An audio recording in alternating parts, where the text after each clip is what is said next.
I'm delighted to welcome you today to this event called Celebrating International Dance Day. My name is Sheila Creevy. I'm the CEO of Dance Ireland. Dance Ireland is the national representative and development organisation for professional dance in Ireland. We manage this dance house in Dublin, and we support artists across the country and internationally in the development of their career. This is a special day for us to celebrate dance, so happy International Dance Day, everybody.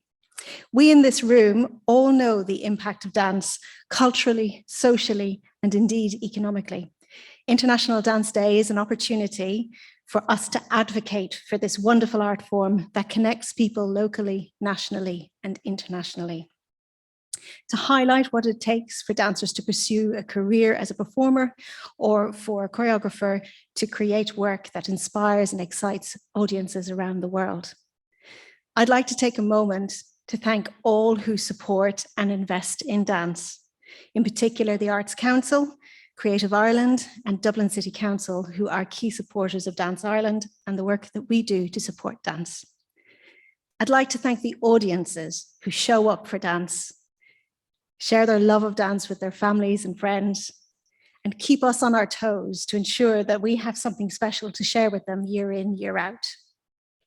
And most importantly, on this International Dance Day, I'd like to thank all the artists, performers, choreographers, producers, managers, technicians, educators, designers, and their families and friends for committing their lives to excellence in dance.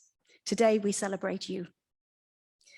This event, International Dance Day, Transcending Borders, is a collaboration between Instituto Cervantes, Dublin, Ballet Ireland and Dance Ireland, and we're so delighted to have this opportunity to come together with these partners to celebrate dance.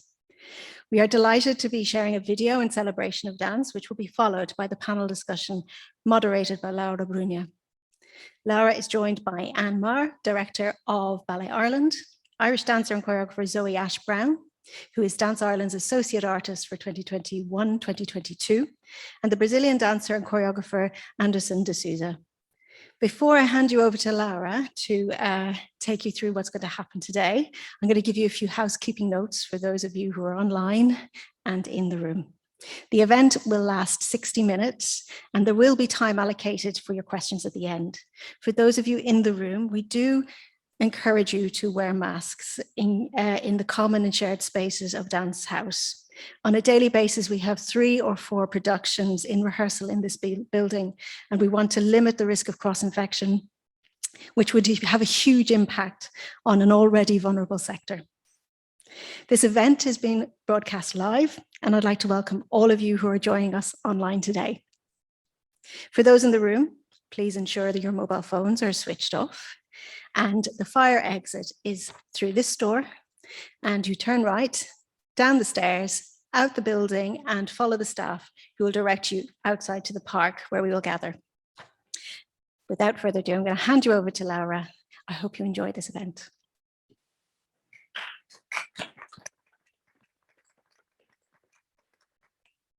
Well, first of all, thank you very much all for joining us, everyone that is here with us, but also to the people that are online.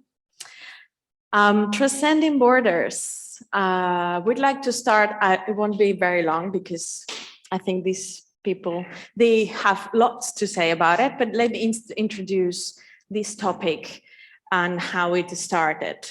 I was given the opportunity to do an audiovisual project by September 2021.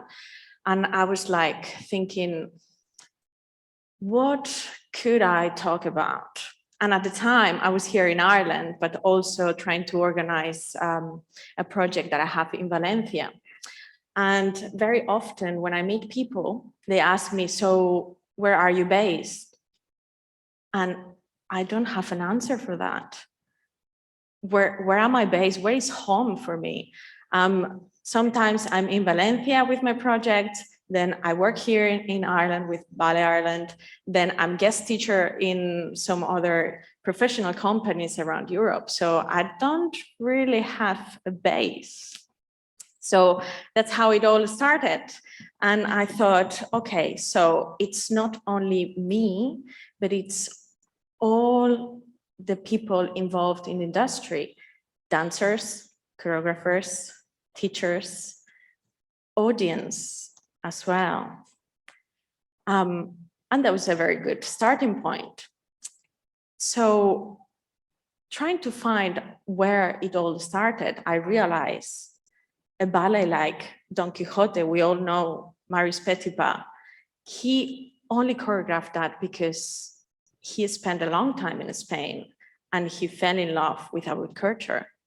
So he started to develop this character dance in all his ballets. Like if you think about it, Nutcracker has a Spanish dance, Swan Lake has a Spanish dance, and so Mazurkas, Shardas, Neapolitan. And I thought that was very interesting as well, because starting to look for more information about it, I found out also Nijinsky and Diaghilev, they loved Spain and touring in Spain to find more and explore information about our culture.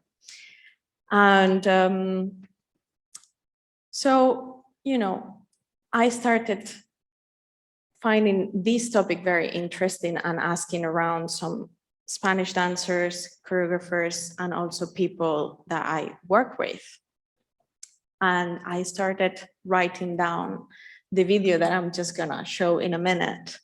And I think I'm gonna leave it up to the video because that's my thoughts and all that I started to develop in this topic.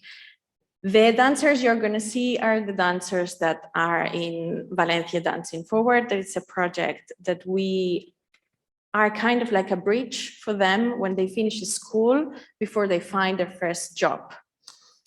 We try to encourage them to explore around the world, to work with different choreographers, languages, and, you know, to become a professional dancer. So yes, I'm gonna, you know, play and you will understand all that I'm talking about.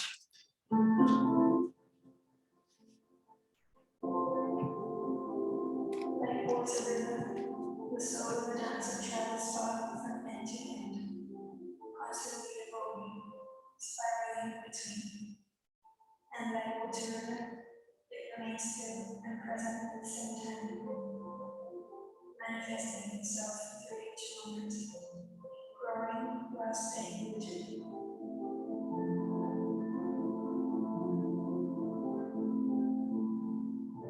Como uno de tantos pasos de danza que aprendemos desde pequeños, hay dos lecciones que interiorizamos al mismo tiempo que nos agarramos a la vara de ballet.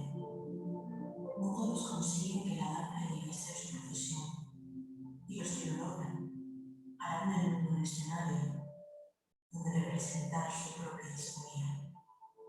Little Star, su Instituto. Esta travesía comienza mucho antes de lo que nosotros pensamos, y no todos son aventuras alegres. Dejamos atrás familia, amigos, lugares, experiencias, un futuro propio que podría ser de infinitas maneras. Curiosidad, pasión.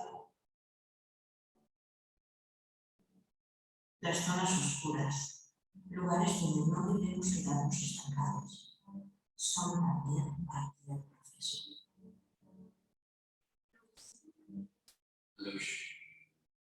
Aventura. En saltar exterior magnífico. Tenía momentos de ilusión de poder saltar, volar, marchar. Corran los sitios sentir la adrenalina que absorbéis necesitadas. Y descubrí que no descubrí hasta ahí una mesa muy feliz. Music, vivir. Estar en el tiempo más distinto, también, a vez, y poder ofrecer de feliz, es el lujo indescriptible. Sentir de plomo los olores dedos, l'amor de la teva família, els rius dels teus somnis, aquells espais que mai oblidaràs. Poder viure la teva passió, la teva terra, és una cosa que moltes persones desitjarien tenir. El luxe del qual ja em sento enormement afortunat. Constante. Y otra, una parte fondamentale del nostro lavoro è che ci si possa sentire accolti e a nostro agio, come in casa. Non tutti i luoghi sono uguali, ed è proprio per questo che riusciamo ad apprezzare e valorizzare di più quelli che ci riescono. Ma comunque, sia dalle buone che dalle cattive esperienze, riceviamo una lezione di vita. Strangers access the opportunity to meet different sides of themselves and create this amazing platform where you can grow your strengths and push your weaknesses into great power. As a foreigner, I learned a lot from this country on my journey through Yanis. Almas errantes que encuentran la inspiración a través de diferentes maestros, coreógrafos, lugares, músicas, movimientos sociales, culturas, idiomas. Con su arte y sus musas, son el motor de la danza y hace que la profesión viva en una evolución constante. La curiosité, c'est comme une grande mâchoire. Elle mord tout ce qu'on ne connaît pas. C'est cette grande mâchoire qui nourrit notre intérieur. Sans morsure, il n'y a pas de création. Existe algo intrínseco en la profesión que nos hace gigantes. Los propios teatros, como templos sagrados, a los que tanto público y artista acuden como peregrinos.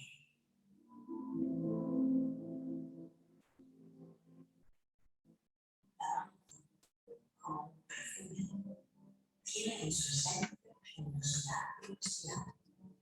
Está viva y nos mantiene vivos sin importar.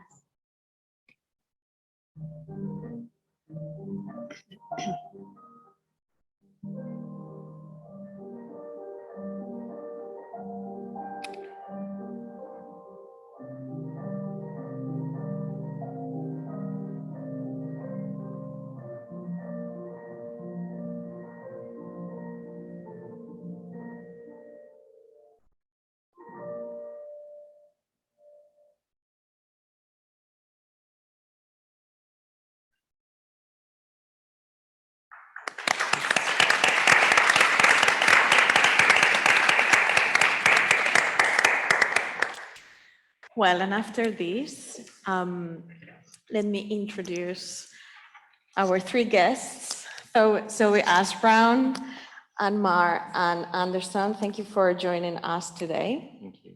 And yeah, let's go straight into the point. So how do you guys feel the migration in the industry? I think it's very interesting. We have three very different profiles today here with us. As Zoë, it's an Irish dancer, choreographer based abroad. And then we have Anderson, Brazilian choreographer and dancer based in Ireland. And then we also have a different perspective as well, very important, and as an artistic director of Ballet Ireland. So let's start with you, Zoë. Well, first of all, congratulations on the video. It's beautiful. Wow. And it's funny to have a tangible aesthetic to what we feel in our daily life, to just have that. And then so much of that just naturally resonates, I suppose, with all of us. Yeah, migration is a huge part of my journey, of course, because I left home when I was 16. I trained in London, and then I came home to Ballet Ireland. That was my first ever contract with Anne. And then from there, I went back to London. I ended up in Germany, Denmark for a very short time, and now Belgium. And also within that, we have these really universal companies. So you have so many different cultures coming into every single company, and all those cultures inform the ecosystem of each institution that you work in. And so you've got all of that informing you as a person and as an artist, and informing your practice.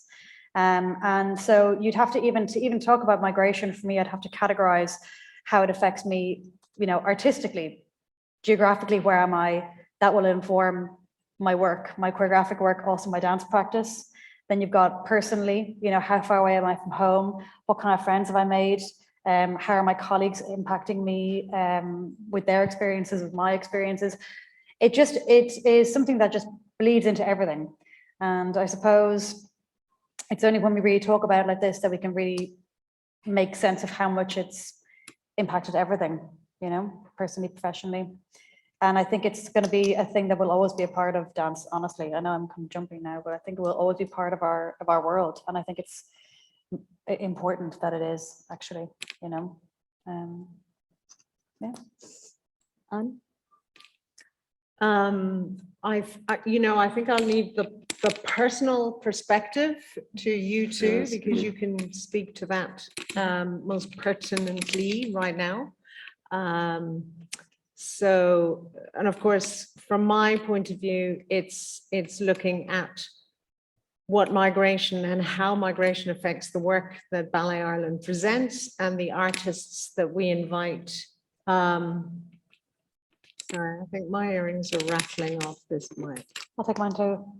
We'll do a big, what do you call it? Exorcism of the earrings.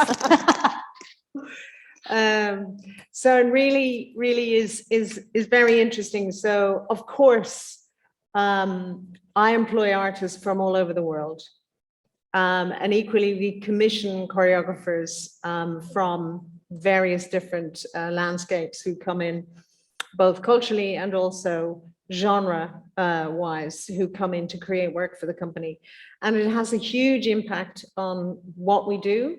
And equally, it has a huge impact on the artists within the company, and how they work and how they mix and how they develop and how they grow. And I think actually it's been one of the most important and impactful things on the Irish dance scene has been the number of foreign wonderful artists who have come to Ireland, who work here and who base themselves here, whether it's for shorter periods or like Anderson for longer, more permanent time frames. The resonance that has within our dance community and how much I think Irish artists benefit and grow from having those people come to share their cultural experiences with us and what they know.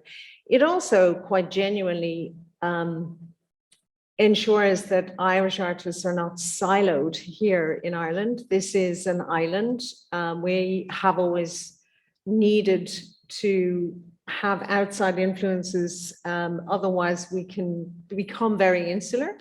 And I think it's particularly where dance is concerned, it's been so important to keep pushing because certainly from the perspective of ballet, to keep pushing the technique, the quality and the level that our own homegrown artists can achieve and what they should aspire to be able to achieve. It pushes that onwards and forwards all the time. But it also allows, those who come here to share in the kind of offerings that we have and how we work. I mean, we're natural storytellers, we're natural artists. And I think that people benefit hugely from working here and going abroad. And certainly in Ireland and in Ballet Ireland, because we are a small company, it means that choreographers who come from abroad benefit enormously, because unlike many companies abroad, and Zoe, you can speak to that, where you may get 2 hours a day to work on a new piece. When a choreographer is invited and commissioned to come and work with us, they get to work all day for maybe 5 or 6 weeks. So it's such a rich environment to be invited into, and it's quite unique for a choreographer to be able to work in that really concentrated and fantastic way, and not to have artists from the company being dragged off to rehearse other things and perform other things. So what we offer is really valuable, and what they bring is equally of tremendous value. Okay, well said. Yeah, well, for me, I think I have like a long story, but like short. It's just I left Brazil, coming over here. The intention wasn't dance at all. I was planning to stop because I was like, yeah, I had enough. Main thing was to learn English. But then when I moved here, like you have the values of dance and never let you go anywhere. So I start again, seeing myself like, okay, I can contribute to the community in a way that I can teach, which I love teaching. It's really, for me, it's a very good thing, because whereas if you have like a experience like in a dance environment where we went like a professionally, or you just did that as a teacher, you always have something important to share. And then coming here, it was really hit me was like, it's very different from the training I had in Brazil. And something, not like what you dance, but like the way things are, as in, I came from like a social project back in Brazil, whereas like you really have to push yourself to do it, otherwise you lose your scholarship. And then when I moved here, it's like, oh, there's no such a thing here. And it's very different. And then people, they come for classes and then they just have the classes, and then sometimes you don't see them again. And then when I started to search like for the kids, like work and or teenagers, like, yeah, it was also different, because they do have the dance training and everything, but it doesn't go beyond sometimes. Very few of them get the chance to experience the proper dance, professional dance. So it was like, yeah, it's very small thought, but then my idea, like to myself, I was like, yeah, keep doing what you do, because if you have a passion for that, and then if you really want to do, maybe you can actually touch that person, or that small thing can happen and someone can click. And again, the technique is different from like the style I teach is different. So I started to get these people like, yeah, why don't you teach more class and more class? And then again, because I was using like Brazilian songs and like different music and all the styles, and people were like, oh, that's so different. And it's like, well, yeah, that's like what you usually do in Brazil. We teach those musics, those songs. And that really showed me like, oh, how that's also important, because people start to see different music style, dance style, person, like teaching, like sometimes I'm crazy in class. Yeah, I do a lot of fun things because people can really get like, and even a professional can like get professionals come into my class and they're like, oh, I'm so sorry, I don't know, like just enjoy the class. So I do a lot of jokes, and that's how like the class turns out like fun. And that's like what I feel like, yeah, if you can have that experience and feedback from people, it's also important, because regardless, like if you're doing like that professionally or you're just doing as your own experience, it is important to feel that like you are welcome, even if you're Irish, if you're German, Brazilian, wherever you come. And that's what I like about dance, because it integrates people and it gives you the opportunity. So I have to say, like, now I'm here because of the dance, because otherwise I wouldn't be here, because like probably I would have gone back to Brazil and then work in office. Mm-hmm. But then in a way that things start to happen, I managed to stay. And it's like, yeah, and Ireland really like opened the doors in a way that Anne said, like, you come and then you have the chance to do things here, whereas like some places you don't have, especially being a foreigner, it's very hard. Mm-hmm. The competition in the professional world, it's very competitive. Mm-hmm. And I felt like, okay, I'm just here teaching my classes, and then things start to happen. And it's like, whoa, yeah, as a foreigner doing something here, like it's something that I feel like, yeah, it's very good. And I feel proud of myself, but also thankful for being here and have the opportunities until now. Yeah. Good, thank you. Let's talk about fragility, because as an artist, you know, we are affected by our own stories.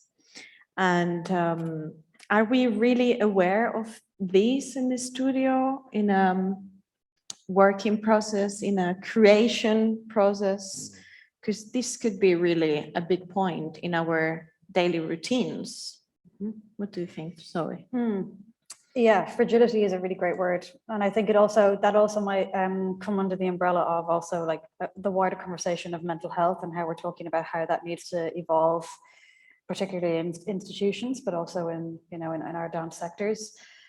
And I think you don't maybe necessarily realize the impact of being away from home until maybe the going gets tough, if you're fatigued, if something's happened at home and you can't get a performance off to go and visit your family. If you've come to a new company, you don't really feel like you're blending in, going to ballet school or professional school, whatever it may be for the first time. There are so many different moments where you can feel really destabilized by being away. And you might be underestimating how much that's impacting you as a person, and then your arts practice as a result. Some very interesting things can come out of those experiences, though, about having to be strong when you maybe don't want to be, or wanting to go back to a safe space, and for whatever reason, circumstances won't allow it. It will force you to reframe where you are. Maybe this place needs to be home for a certain amount of time, maybe I need to shift the perspective of what home is for this time. And those moments that we were talking about, moments that don't even necessarily feel like moments in the moment, if that makes sense. But those moments can really have such a profound effect on you as a person forever. So it can't be underestimated how much it impacts your life. In terms of a creation process, I think having, and going back to migration and then a creation process, just personally speaking, that can be a really, really interesting melting pot, because it's only in a creation process really that you might really get to know all the individuals and the artists, because sometimes you bring in dialogue and you might bring in communication exercises to try and make it work. And then it's only then that you realize, for instance, my Japanese colleague has a really strong etiquette of hierarchical respect with age that I would not even consider. And they have to leave that at the door because we're in a universal working space right now, and there's not necessarily a need or a place for that. In the same way as we have a lot of colloquial, casual language, we'll always be talking. The art people are always talking and told to be quiet in the studio, and we have to be mindful of that, in our characters. And it's only when you get to maybe work in creation that you realize, wow, there's so much about us that is because of where we're from, and that can be a really beautiful thing in a creation process, that those elements maybe might find their way into a work. That's a nice observation. Yeah, fragility, I think it's such an interesting word to bring into this conversation, and we remarked on that just before we kicked off earlier. I think because above all, artists have to be fragile to enable them to be able to, be empathetic and emotive and all of that, have that range of emotions and ability to express them. You have to have and embody fragility. And yet, of course, fragility is so dangerous, and it leaves you open to so much emotional danger. So I think it's one of those things, I suppose, as an employer, as a boss, I have to be super mindful of at times, particularly with those who are coming in, artists who are working here from abroad, because as you said, when you leave home, wherever home is, I think you are more open to being vulnerable to fragility and those situations where you will find yourself a little bit vulnerable. And so my job is then always to be mindful of that, to look out for that, and to support someone through those moments, because particularly younger artists, are always going to be more vulnerable and need additional support. And when people are tired, or when something goes wrong, or they're having a tough time with whatever perhaps new creation is is being worked on, and maybe they're struggling with it and they're not having a great time, and they have so much self-doubt at that time. And so it means an awful lot, I know, to artists if you can set aside 10, 15 minutes just to say, how are you doing? Yeah. You know, how's it going? How are you feeling? And if someone is struggling, to say, well, look, maybe we can have a chat about that, or maybe we can set aside some time to work on something so that you'll feel more able at another time then to go back into this situation. So whilst I think we need a lot of support from time to time, I think we must never lose sight of the fact that ability to be so open emotionally to strength and fragility is what makes an artist so incredibly profoundly important on stage. It's what gives them their ability to give, to open their hearts and souls, and that's what we do. You have to open up and let people in, because if you don't let them in, they're not going to get anything from you. But that's such a dangerous game, isn't it? Such a dangerous game, but that's the fun. Yes, sometimes I feel like, especially when you choreograph into people, and there's a very big, I'd say, like, concept from dance, like, yeah, if you don't do that, when you go out there, the world's gonna teach you. And it sounds sometimes like, yeah, you have to really push yourself to the limit. But then, as you said, like, if you never consider that some people or some kids, before they graduate or they move on forward, they could be traumatized by some things that happened on that training. So then if you're always that type of person, choreographer, to really push them forward, not considering what is their background, like being empathetic, like considering that, talking, really like being human. And then I think that's all like it is about. Sometime in the end of the day, we are all human. And then dance speaks out more of us not being like just a human being, like we want you to express. We want to exchange like that energy, that feeling, and like pass through the audience as well. Because sometimes you feel like, yeah, that's just the room, and then we go there, I'm a professional dancer, I'm gonna dance, and that's it. And I'd say like many people don't fully experience the process because they've been pushed to do things, which is, yeah, it's absolutely fine. However, there will be consequences, if not that moment, in the future or in their life career. And sometimes I feel like it's just like take a time, breathe, go there as a director or a choreographer or a teacher, a mentor, just respect that moment with that individual, and everything it gets better. Yeah, I think that's why, like, sometimes, yeah, it is dangerous because the fragility could be like an edge, and you'd be there like, woo, and that's it. I don't want to dance anymore. Yeah, I think we have to encourage people to like, yeah, there are different ways. Yeah. Yeah, I think as Zoe mentioned, that's also part of all the mental health issue we have to be aware of. So, and do you think dance as in a industry, is it all pretty much already done within migration, or is it worth carry on exploring this topic? With people traveling for art? Yes, and choreographers, dancers, I mean, in general. In the time of like, we're so globalized, I don't think it's ever going to stop. I think it will just continue to escalate. And I think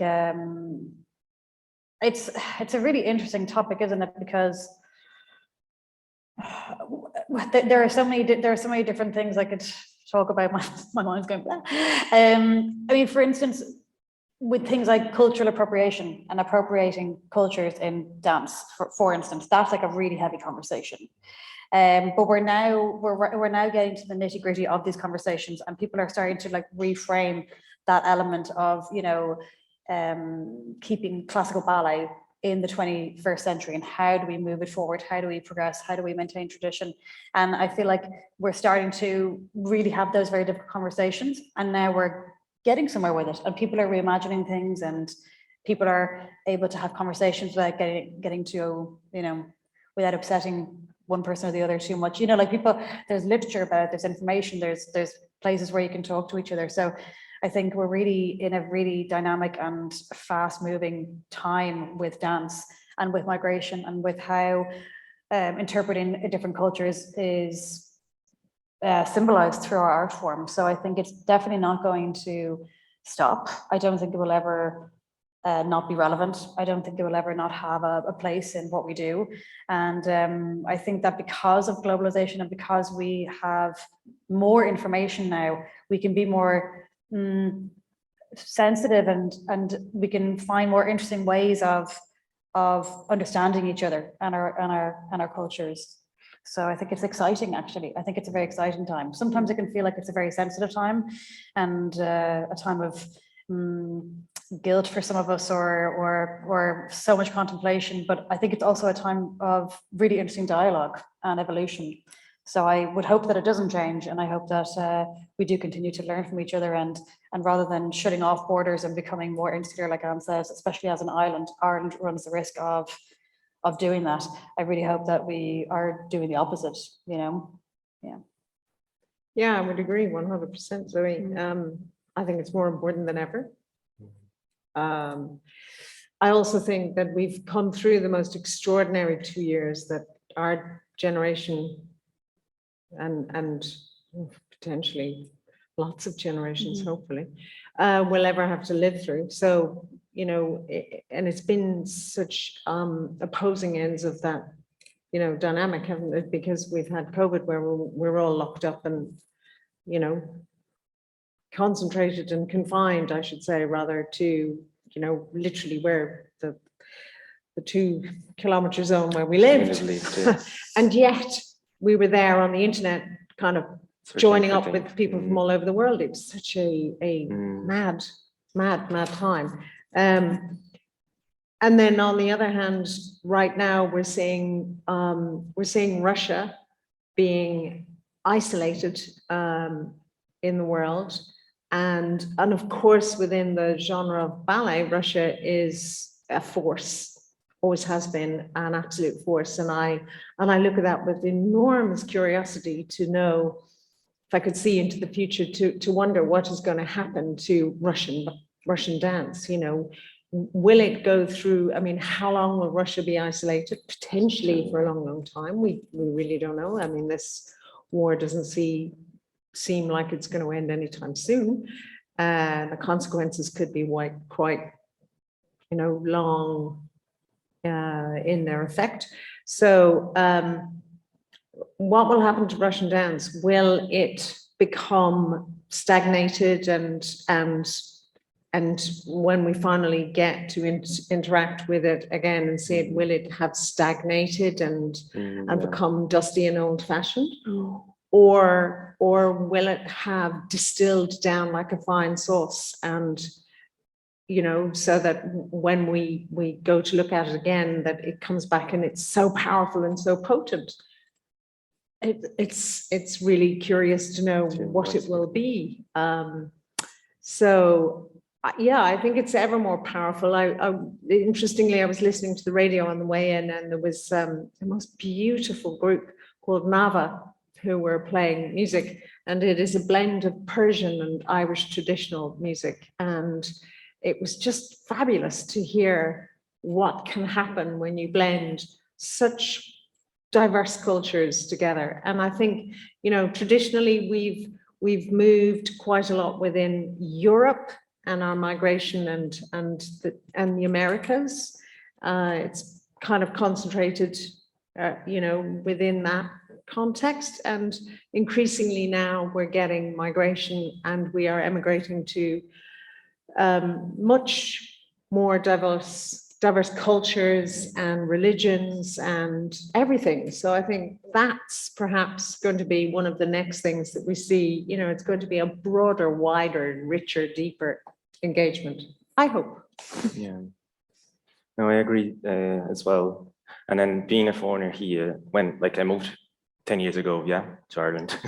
So I kind of like I really saw the progression and it really changed. And I would say it has to do with this environment changing, as there are more influences, not only from people like in Europe, but like from abroad, like Japan and like South America, other places. And it's very important, because sometimes the community is not only from the very local. I think the sense of community for me, it's like, yeah, it's larger. It goes around and around, and it brings everyone together. So I do feel like it's necessary, and it will keep coming, which is great. And then Ireland is so rich, and there's so much of talent here, not only like dance, like music and like acting. And whoever is coming and being like very welcome, it's just gonna like add a little bit more of like the essence. And this is important. And then also when the Irish dancers go abroad, they make such a good work out there. And so it's all about this, like, yeah, exchanging and growing and like transforming, like making something different to last. Like everything is history, yeah. In my opinion, yeah. So yesterday is history, so let's move forward and expect for better things. Yeah. Fantastic. And just before we let our audience ask some questions, very quickly, just an advice for young dancers or choreographers, people in general in the industry, that they might be facing, you know, to make decisions about moving abroad for professional purpose. What would you advise to them? Don't be afraid. Ask lots of questions.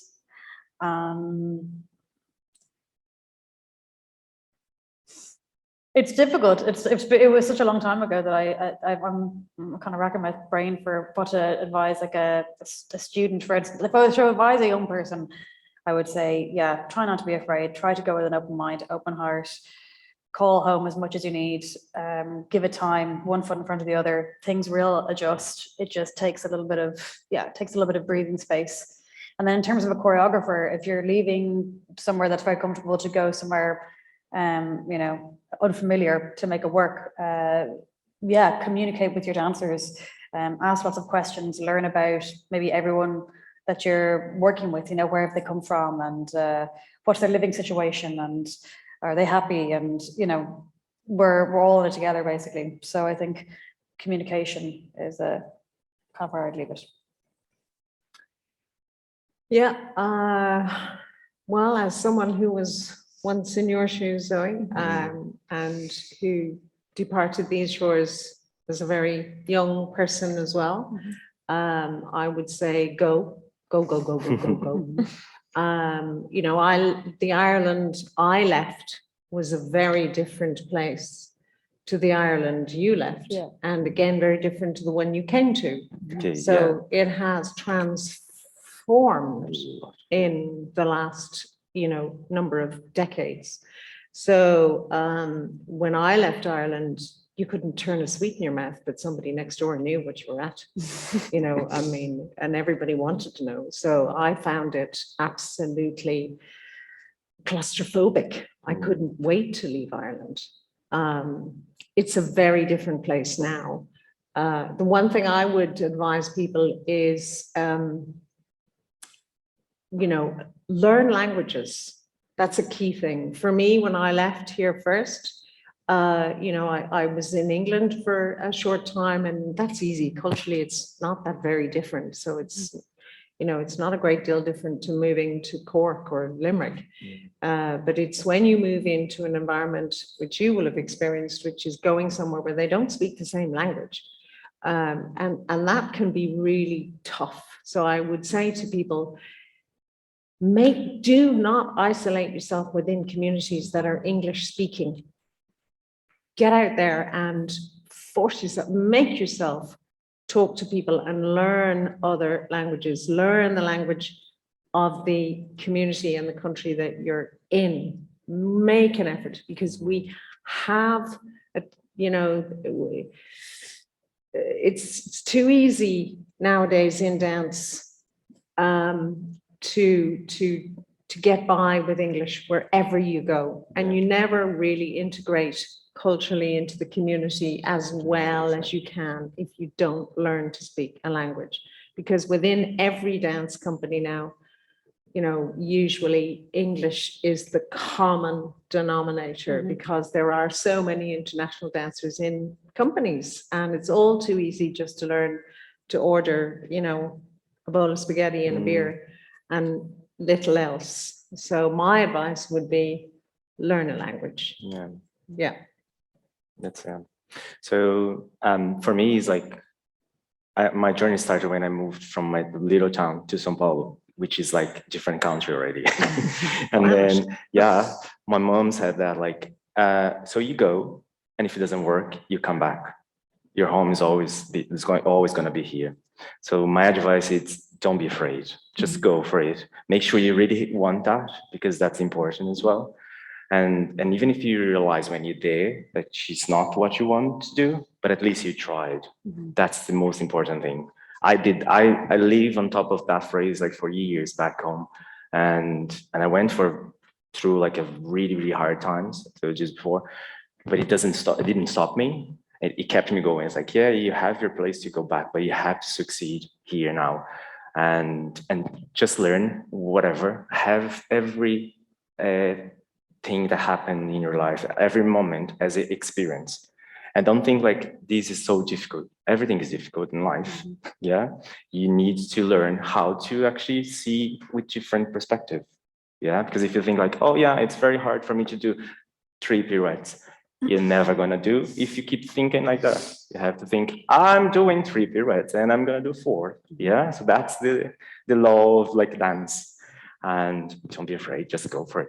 And I think I'll say one more thing, and that is that, you know, maybe not everybody leaves to go on their journey from such a supportive family that you enjoyed, I enjoyed, Zoe enjoyed, Laura. So be empathetic to those around you. And if you see people who are struggling, who are friends or colleagues or just people in the studio, you know, be kind and be a little bit supportive, because you never know how difficult it is for them and the journey that they've made to get there. So reach out and friendly smile, be kind, goes an awful long way. Thank you. So I think we have time for a few questions. Also, the people online, feel free to question. Thank you so much for sharing your opinion. I spent about 20 years at Ireland, and I understand exactly what you're saying. And one of the important things is to be brave and just, you know, trust your instincts. But I'm a musician and composer, and how I come to have an interest in dance was I worked for maybe 4 or 5 years in a dance school in Holland. And it was only afterwards that I realized how interesting a project they were doing. They were inviting improvisers to come and play in the dances. So it wasn't a prescribed kind of sound we were making. We were improvising throughout the, you know, the afternoon and morning. And when I came back to Ireland, now live here, I tried to sort of start that again and find avenues to look at dance and sound. And I can't find it anywhere, to be honest. Nowhere, none of the schools usually open to improvising very sort of abstract and prescribed palette.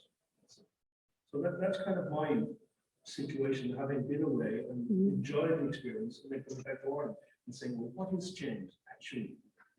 I don't see a whole lot having changed. You know.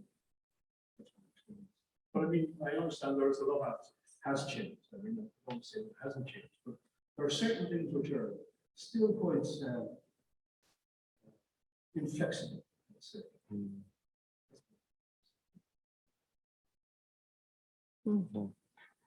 I'll say something, yeah, from my own like when I arrived here 10 years ago. I think the change now, because you left and you came back, you have to be the one to really push and try it, because there are things that needs to change. But then because you have that experience and you worked there abroad, now you know how to do it. So the best way is like to show them how it has to be done. Because otherwise it's still, the door is not opening. But I feel like once you actually show, and then you have that like a way to, you don't need to prove, because that's not the reason for that to happen. But once you toggle to go like, okay, so this is how it works. It's a different idea. I think Ireland needs this. Let's try it. It is difficult at the beginning because people needs to see, and then sometimes you don't know the right people. But I'd say from our experience, like if you feel like, okay, I still don't feel like that's opening to that, maybe that's your cue to actually, okay, let's just try and push forward and see what we can do based on your own experience. Yeah. Thank you. Any more questions? Online questions, maybe? It's so quiet. Go on, talk. It's something going on in your head. Okay, so yeah, I would like to. Oh, we have Yeah. one question there. What you advise us to stay connected with the community? For the online viewers, we had a question now for advice. How can we keep connected to the industry and all the community From home. from home? To reconnect with the dance community at home when you've come home. It can be difficult. I mean, back in the day, I used to, when Dance Ireland was APDI, I go down to do class, even though I was way too young to be doing the classes, but I would go and just join into the professional classes. And that can be like a melting pot of people, just serendipity, like, oh, you're here today as well. And that can be a really organic way of just being like in the same space and seeing each other and being like, oh, what are you up to? And that can be like an organic way. But a lot of it really is kind of galvanizing to make shows for each other to see, picking up the phone, yeah, communication, like I say again, and also being really, really active in your support of each other, because it's a hard slog, and to come home as well and to try and to want to really share your experiences, like you say, to share your international experience, and you're energized and you're inspired and you want to share these things. It can be really hard to convince people that haven't seen it for themselves, you know, and so it's all about kind of trying to maintain the motivation and being creative, really. Yeah. And don't I think the difficult thing to come back, it's like to get limited to what you did back there, and then explore the other areas. You can choreograph, you can teach, you can do, because this all experience, it's valuable for when you come back home. That's how you share it. It's all community needs. So that's like sometimes like, oh, I cannot find any contract with Ballet Ireland, because like, yeah, she cannot give you a contract, but yeah, go then try and work in a contemporary dance world or teach classes. All of that, it's tangible. Like you can actually make it, but see with like outside of the bubble. Yeah. Yeah, and I guess one of the great things we have now, I'm going to give you the plug now, Sheila. Here at home is Dance Ireland. You know, it's a resource, and by that I don't mean this building. I mean the organization, which you know, allows people to connect. It gives people all kinds of opportunities and resources, and obviously, you know, there is the physical thing of classes that one can attend and things like that. But, you know, let's face it, it's the dance community has always been about meeting people and connecting up with people. And so that's a really, really important thing. It's come in here, come in, you know, support one another, meet people. You can't do that unless you're actually see people face to face and be inquiring as to what performances and what kind of things are going on. And, you know, don't, as Anderson says, don't just stick to What you I know, do, that's it. this is what I do. Yeah. Yeah. But it is, you know, I think it's a funny thing, isn't it? You know, when the dance community here was smaller, in some ways it was a bit more intense and connected because there was so little and there were so few. And then as it has grown and developed, it's kind of dissipated in a sense a little bit, and we need to kind of gather that net in sometimes, not to confine it, but just to concentrate it and you know, become a bigger sum of our parts, if you like, and enable one become more connected, so that, because when we get too dissipated, then we become disjointed and we're not helpful to one another. So yeah, I think it's to utilize, you know, this institution and use it to connect, and yeah, I think that's the best thing. Yeah. I hope that was the answer to the actual question. that you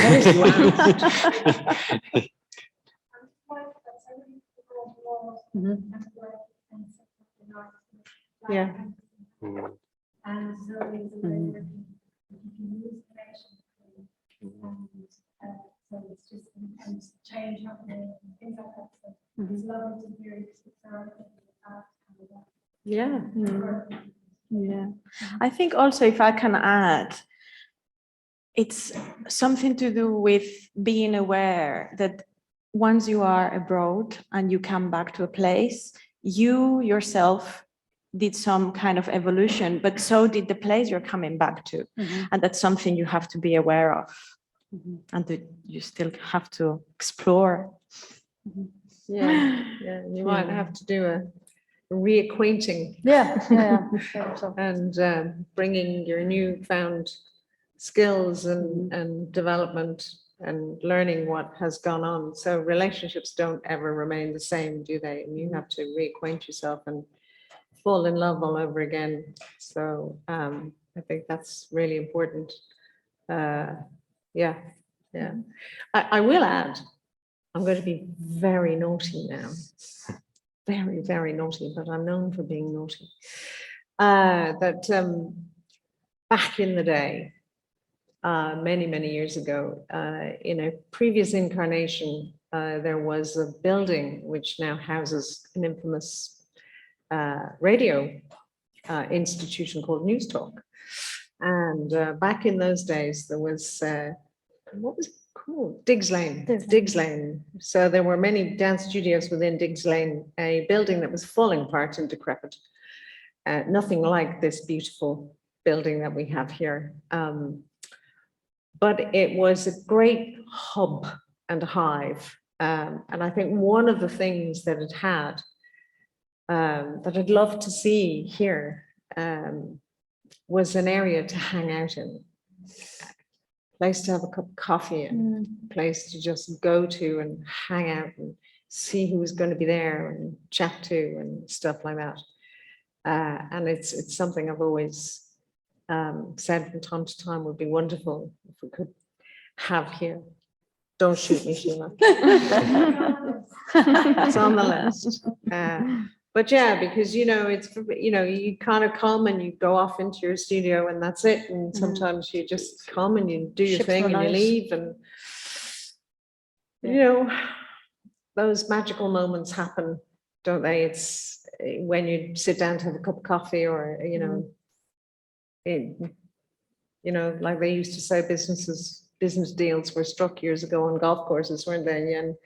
And artists meet each other in a bar, and it's after performances when they're having a pint or a glass of wine that ideas suddenly spark and relationships forge and things like that, you know. So it's over that, it's in that social space. It's in that social space. So I think it's one thing I'd love us to have. Because it's one of those places, I know when you go to London or anywhere else. You know, You've got the cafe. You got the cafe. It's true. It's true. It's true. Yeah. Yeah. We also have that backing on, like the same. And sometimes I feel like, because we have, again, back musicians, singers and all of that. And I think everyone feel like there's no such a place like this. But maybe it's just like a way to start, like time, like with the place when you have like, okay, come here, and then someone's going to dance and do like we call jam in Brazil. I don't know how they call here. Just like go there and like play the music and start dance. Beautiful. That's it. Good. So I think, very quickly, please.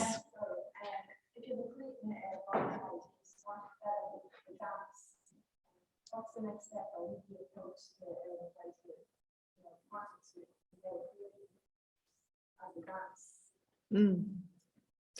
I think the first place to start is within Dance Ireland, is to go and speak to maybe Louise, Andrea, sorry, park that first thought, you know, because that's someone who's able to give advice on where your idea is and where it might lead, and the kind of genre that you're interested in, and so therefore will point you in the direction of people that might be interesting or interested to work with you. So I would start there. Okay, thank you very much. I only want to add a big thank you to Dance Ireland, Instituto Cervantes and Ballet Ireland for making this talk possible today, and wish you all a very happy International Dance Day. Thank you.